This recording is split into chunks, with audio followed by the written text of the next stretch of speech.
things here. What has been a Chaldean in your life that has taken over, that came from a far country, that was never near you before, but all of a sudden it comes from a far country and steps in now on your land? Amen. Oh, this is good here, y'all. Watch this. It says what? To come to take possession of something that you know they have no business taking possession of. Amen? Amen. So it says occasion to cry, and what is a cry? We're going to go to what the cry is. Yes. But notice it says, with their graven images and their strange vanities. Yes. Sound like idolatry there, y'all. Mm-hmm. I want to encourage y'all today, get rid of whatever graven images or idolatries that's trying to keep you back from getting with God. All right. And if it's in somebody else, hey, let them know out the gate, you ain't going to stop me from doing what I got to do for God. Amen? This is not no playing time now, y'all. This is serious here. Amen. That it got to the point, what was the cry? Here it is. Look at that. It says, why have they provoked me to anger with their graven images? Amen. In other words, they begin to quarrel with God as if they had dealt unkindly. He had dealt unkindly with them by forsaking them. God would never deal unkindly with you until you push him to that point. Y'all, are y'all understanding me? Yes. You can get to a point that you push God to an anger point. They says, I'm tired, I'm fed up. What you going to do about it? Amen. I done did all I can do. Amen. I done reached out to you. I done told you how to straighten. I done told you what to put your hands on. Don't touch this. Don't touch that. It's almost like a little baby. I tell you that this is hot. Don't touch her. You'll get burnt. But the baby will go try you. Up, and they get burnt. Amen. They don't go touch it no more because it's hot. Amen. I'm going somewhere with y'all. So that idolatry, here the people had, the Chaldeans came in and took over the land, and God, you know what? God sat back and really allowed it to happen. He said, okay, y'all don't want to listen, so I got to allow some pain to come in a little bit so it can straighten you out. All right. Amen? Amen. I'm going somewhere with this with y'all. Preach it. So what had happened is they had what?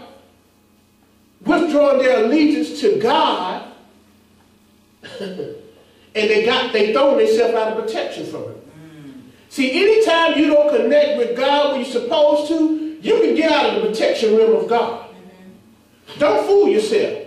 There's a protection realm that he will guard you and watch over you, but when you start worshiping graven energy and got your idolatries that come before God, he will break you down and say, you know what? Let me withdraw my hand of protection for a while and let you deal with it. Amen. You say you know how to fix it, fix it. Fix it. Amen? Amen. So there's two things that happened in observation point number one. It was their own sin that caused the separation between them and God. All right. Not God's sin. Remember, God ain't never sinned with nobody. He came here to send his son to get rid of sin. Number two, they feared not the Lord, and then what could a king do for them? They feared not. That means you don't have no belief in him, so you ain't got no belief in him to worship him anymore. What can I do as a king for you? Jesus. Is it making sense to y'all? Amen. What can I do as a king for you? You don't fear not no more. You don't believe that there's a balm here to heal you. So if you don't believe there's no balm here to heal you, what you expect me to do as a king? And I invented the balm. Jesus. That's something to think about. God gave me a message to put on y'all's heart this morning. Think about that. What can a king do for you? Amen. God said, I'm your king, but I can't do no more for you if you won't fear me. Fear me means, in the Greek Hebrew, means to believe in me. Amen. Trust in me. Follow my commandments. Amen? Do what I ask you to do. Don't play no more games with me. Amen? Amen. Don't let nobody else cause you to get off the path or to start to play games with God.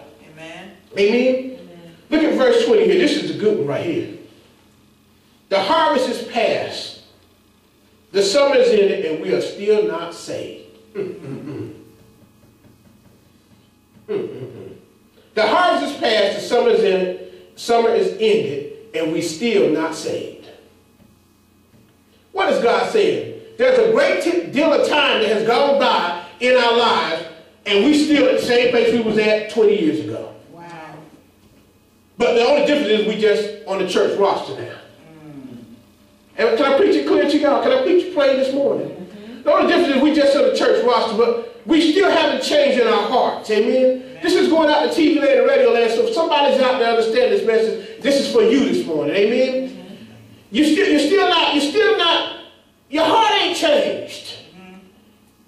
You just add your name on the roster to the church.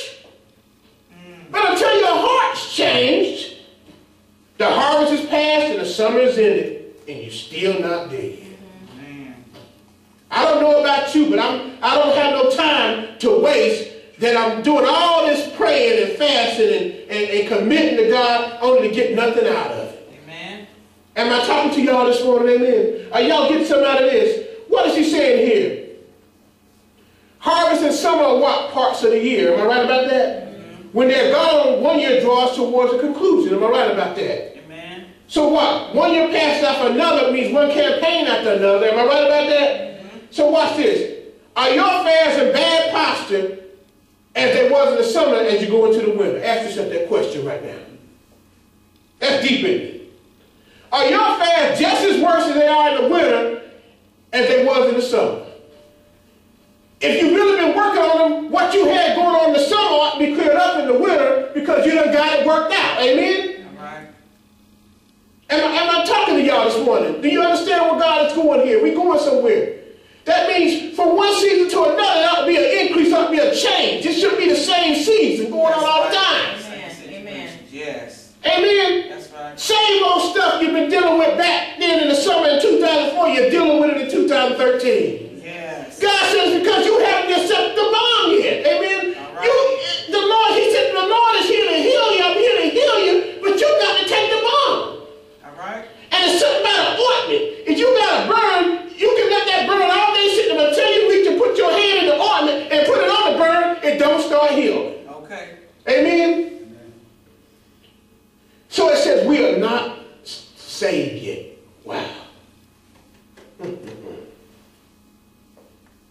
Means a lot of opportunity has been wasted. A lot of opportunity has been what? Wasted, y'all. Somebody's missed their season because they've been playing around.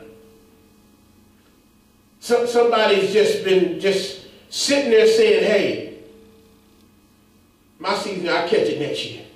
What if you don't get it next year? That's right. Say it. Yes, Lord. What if you don't get it next year? I said in ICU this week. What was it, Wednesday? Watched somebody take their last breath. Had to go give them their last supper and everything. Last prayers. Last rites. They died 15 minutes as soon as I got there and did the prayer.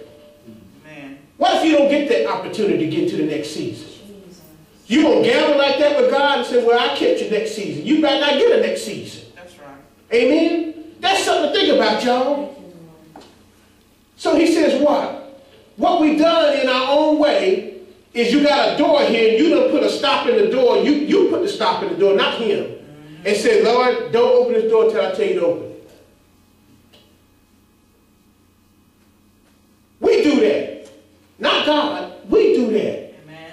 We put a door stop in there on our own. God says, I try to remove the door stop so that the door can open for you, and you keep putting the door stop in there to stop it. All right. Amen? So that leads us to the point what he's saying is, maybe it's because they're not really ready for salvation. They talk like it, they act like it, but they're really not ready for it. And we got to get out of the point of trying to force it on somebody. That's right. Go get it to somebody who wants it. Amen? Amen. Y'all hear me, church, today. Go to somebody who wants it. Amen? Amen. Stop wasting a breath on folks 20 years later. You try to tell them the same thing. They look at you how you don't know what you're talking about. See, this is what Jeremiah was dealing with here. He been preaching for over 42 years telling them, get saved, get right, get right. Go on somewhere, Jeremiah. We don't want to hear what you got to say till destruction hit. Till everything that the Lord said was going to happen, happened. Yes. Till everything got chaotic and all of a sudden, Jeremiah, where you at? And Jeremiah sitting up in a private room just looking over the situation, weeping for him, crying for him, but ain't nothing he could do. Ain't nothing he could do. It will come a time that God will let his prophets preach to you, then he'll pull them back. Amen. Shut your mouth. Don't say nothing else. You can't do no more. Back up. I'm taking over now. Amen. Amen. So it leads us to the important question here.